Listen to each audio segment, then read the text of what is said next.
David Carter was just an ordinary human, a mechanical engineer from Earth. He had come to the neutral spaceport of Aurelia Station for a temporary job fixing transport drones. The spaceport was a busy place, aliens from hundreds of planets, passed by every minute. Languages mixed in the air like music. Neon signs blinked in symbols he couldn't read. To David, this place was strange, loud, endlessly fascinating. He had just bought a hot cup of blueberry infusion, something close to coffee. But with a fruity twist stand stood near a tall glass wall, watching ships land and take off. His job's contract had 2 more months left, and he was already thinking about going back home. Earth was far, but not forgotten. Suddenly, from behind, he heard a voice that made him freeze. "There's my husband." David turned, confused. A tall alien woman stood with a small group of companions. Her skin was a soft silver, glowing faintly under the station lights. Her deep violet eyes were locked on him. She wore a robe of shimmering gold and blue, something royal-looking. Her hair floated like silk in low gravity, and her face was calm, proud and beautiful in an alien way. David blinked. "I'm sorry, what?" The woman smiled and walked toward him like she knew him. "There you are. I was afraid I'd missed you," she said, wrapping her arms around him in a warm, respectful hug. Her friends behind her nodded, whispering to each other with excited looks. David stiffened. "Wait, hold on. Don't know you." But she didn't seem surprised. Instead, she looked up at him with softness in her eyes. "I'm Valaya of Unari Prime. You may not remember me, but I remember you. You are Kareth, my promised one." "Ka. What?" David laughed nervously and looked around for cameras. "Look, lady, I think you've got the wrong guy." But her expression didn't change. She gently held his arm and said, "You are not wrong. Hey. I know this may seem strange to you, David Carter of Earth, but I have waited for this moment since childhood." He was stunned. "How do you know my name?" "I dreamed it," she replied simply. David was not a man who believed in fate or dreams or anything mystical, believed in engines, wires, and physics. But something in her voice, calm and full of quiet certainty, made him hesitate. She wasn't lying. Or if she was an incredible actress. Valaya's companions gave respectful nods as she led David to sit down with her, ordered something from a nearby kiosk with a flick of her hand. A drink was placed in front of David, softly glowing like moonlight. He didn't drink it. "I don't understand," he said slowly. Valaya's voice remained gentle. "On my world, it is believed that when the right pair is born, no matter the distance, the stars themselves guide them. For some, it is tradition. For others, it is prophecy. For me, it is truth." David's heart pounded. This wasn't just a misunderstanding. She truly believed it. And now, half the people in the terminal were watching them. "I'm not married," he said. "I don't even know your planet. But I know yours," she replied. "And I know that your presence is not an accident." David wanted to walk away, to laugh it off, to return to his quiet room and forget this ever happened. But he couldn't. Something in her voice, in her eyes, made it impossible to leave. Who was this woman? How did she know so much? Why did her words strange and impossible feel so real?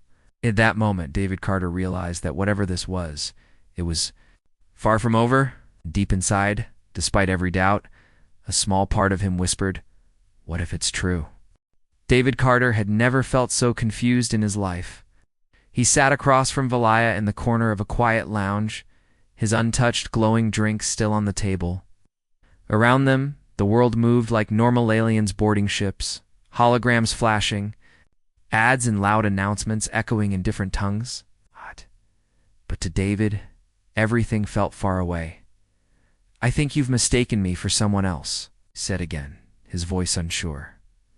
Valaya looked at him with soft eyes. "No mistake, David. I have known your face in my dreams since I was a child. I call it the Bond vision.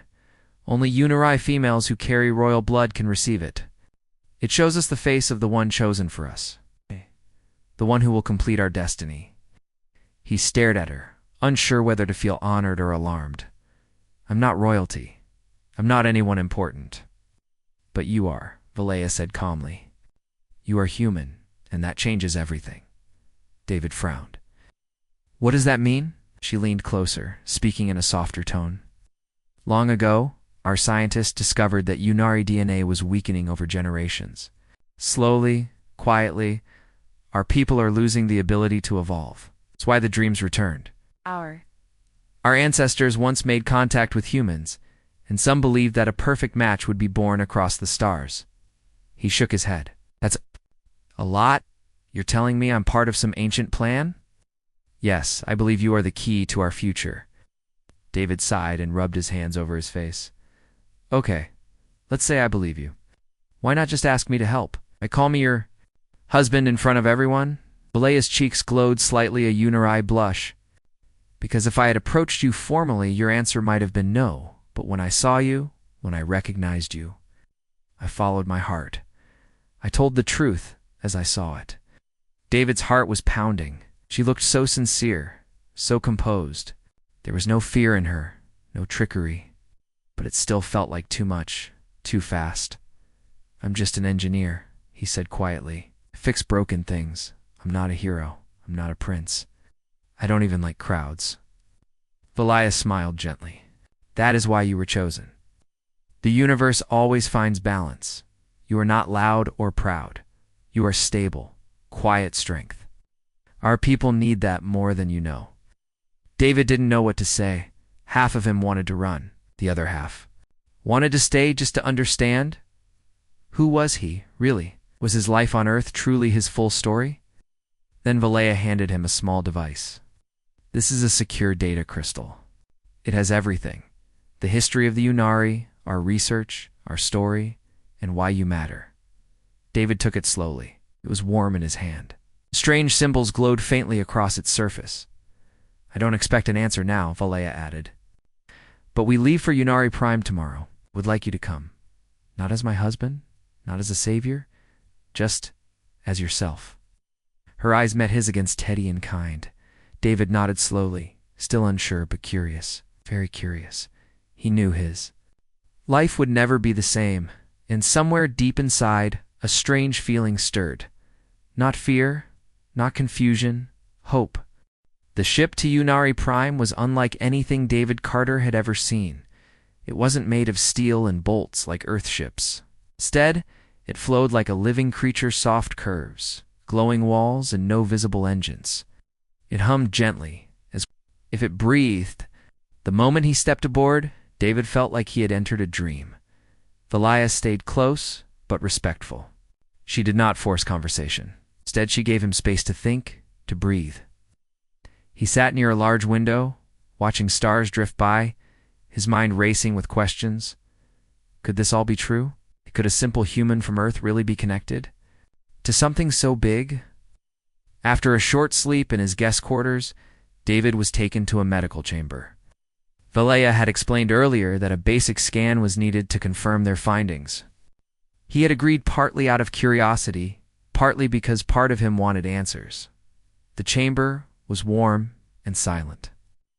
A gentle blue light passed over his body while he lay on a soft platform. He felt nothing. In minutes, the scan was complete. Soon after, a Unari scientist entered, tall and serious, with silver skin and glowing yellow eyes. His name was Dr. Therum, and he held a small screen in his hand. He looked at David, surprised but respectful. It is true, Dr. Therum said. Oh, you are a match. Your DNA holds a unique enzyme one we believed lost thousands of years ago. David sat up. What does that mean? The doctor's voice was calm. It means that your biology is not just compatible with ours. It is exactly what our species needs to repair the weakening strands in our genetic code. You are, in simple terms, a living solution. David's heart thumped. He wasn't just someone Valea had dreamed of. He was scientifically important. But how? He whispered. Dr. Verum looked thoughtful. There are stories of ancient Unari travelers reaching Earth before it was known to the galaxy. Some say a few stayed and mixed with early humans. If that's true, you may be there. Descendant. A hidden bridge between our worlds. David couldn't believe it. Had spent his whole life thinking he was just a small man in a big universe. But now he was the center of a mystery that stretched across time and stars. Later, in a quiet room with soft lights and music like wind, Valea joined him again. She brought him a warm drink that smelled like honey and mint. "I didn't lie to you," she said softly. "I didn't know everything. I only felt the bond, but now we both know the truth." David looked into her eyes. They were full of calm, full of hope. "You're not just saying this to trap me into something, are you?" She shook her head. "No, you are free. It's always. But the choice is still before you. Our people need help. Not a king, not a savior. It's just a willing heart." David stared at his hands, remembering his small apartment back on Earth, his tools, his simple life. Then he looked out the window at the stars. "I came here thinking I'd fix broken drones," he said with a tired smile. "I'm supposed to help fix a species." Valaya gave a gentle laugh.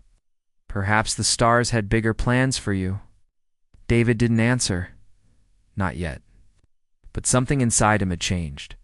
He no longer felt lost. He felt found. When David stepped onto Unari Prime, the air felt different, lighter, filled with a soft floral scent. The sky above was a deep purple, and twin moons hung like lanterns in the sky. The trees shimmered with silver leaves, and strange bird-like creatures flew silently overhead. It was beautiful, peaceful, and unlike anything he had ever seen. But as he was escorted through the capital city with Valaya beside him, David noticed something else eyes watching him. Tall Unari nobles bowed slightly, their expressions polite. But behind their calm smiles, he sensed judgment, curiosity, and doubt. Valaya whispered to him, "They are not all happy I brought you." David glanced at her. "Why? I haven't even said yes to anything yet." "That's exactly why," she said quietly. "To them, this bond is sacred, ancient. They expected you to fall into your role without question, but you hesitate. That scares them." David didn't know how to feel about that. He wasn't trying to be difficult. He was just trying to understand. Still, it was clear that some viewed him as a threat to tradition, not a gift. Later that evening, Valaya brought David to a private library inside her family's palace. The walls were made of crystal, and books floated in midair, turning pages when spoken to. She handed him a thin silver tablet. "This contains our full history with Earth," she said. "We Unari don't know it exists. It was hidden, protected. But you deserve to see it." David sat down and began to read. The truth shocked him. Thousands of years ago, a Unari exploration group had visited Earth. They didn't conquer or harm, they simply observed, and in some cases fell in love with early humans. Some stayed behind, a few even had families. But when war broke out in the galaxy, Unari leaders cut off all contact. Earth was left behind, forgotten by stars. David's DNA wasn't a miracle. It was a lost inheritance.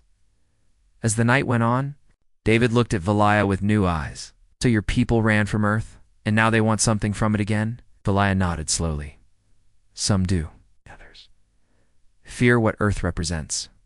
Change, chaos, emotion. Things the Unari have tried to control for generations." David gave a tired smile. "Well, Earth is full of all that, I won't lie." Valaya sat beside him. "But maybe that's what we need. Maybe it's time for us to feel again, to connect, to remember who we used to be." There was silence between them for a moment. Then she said, "Tomorrow, the High Council wants to meet you. Officially." David raised an eyebrow. "Am I going to be judged?" "Yes," she said honestly. "But you don't have to impress them. Just be yourself." David laughed softly. It's what people always say right before something terrifying. Smiled. "You faced a galaxy you didn't know. You followed a stranger to a new world. You've already done what most Unari would never dare." That night, David stood alone on a palace balcony, looking up at the twin moons. Everything felt so big, so fast. But inside him, something steady was growing. He was not here by mistake. He was here by design, and maybe, just maybe, he belonged here more than he ever belonged on Earth. The next morning, the grand hall of the Unari High Council was filled with soft light and quiet tension. The floor glowed with symbols from 1,000 years of Unari history, and the air carried the scent of rare blossoms from distant regions. At the center stood a round platform where David Carter now stood alone. Valaya was beside the council members, not as a princess, but as a witness. She had promised David that the decision was his, and she had kept her word. The council leader, an elder named Oren Val, rose from his seat. His voice was calm but strong. David Carter of Earth, you have been brought here not by force, but by fate. You carry something our people need. You are the fulfillment of a vision our ancestors waited centuries to see. Do you accept your place? As partner Develia and genetic guide to the Unari future? David took a deep breath. His hands were slightly shaking, but his eyes were clear. For a moment, the room was silent. Then he spoke. I didn't come here to play the hero, David began. I came because I was curious, confused, and maybe even scared. But now I understand something deeper. He paused. The room listened. Closely, I don't believe relationships, whether between people or planets, should be based on pressure or old promises. I don't want to be treated like a holy object or a symbol. I want to help, yes, but not by marrying into power or becoming part of a story I don't fully believe in. Gasps moved through the room. Valaya did not look hurt. She looked proud. David continued, his voice steady now. I want to offer something different. I'm an engineer, a builder. I believe in progress, not just rituals. So here's my proposal. He lifted the small device Valaya had given him. Copy of the data on the ancient link between Earth and Unari. Let us work together, not through forced unions, but through science, knowledge, and choice. Let me share Earth's methods. Let us find a way to recreate the solution Unari needs, without forcing people into roles they didn't ask for. Some council members looked shocked. Others whispered to one another. Council leader Oren stared in silence. Then Valaya stood. His words are not rebellion, she said clearly. They are reason. They are the voice of a man who does not wish to be worshipped, but to be heard. And if we silence that voice, then we silence the future. The hall was silent again, and slowly, one by one, a few council members nodded. Some still looked unsure, but no one stopped her. Oren finally spoke. Reject the title of chosen consort, yet offer alliance through knowledge and cooperation. That is not what we expected. David nodded. I know, but it's what I believe is right. The council looked at each other.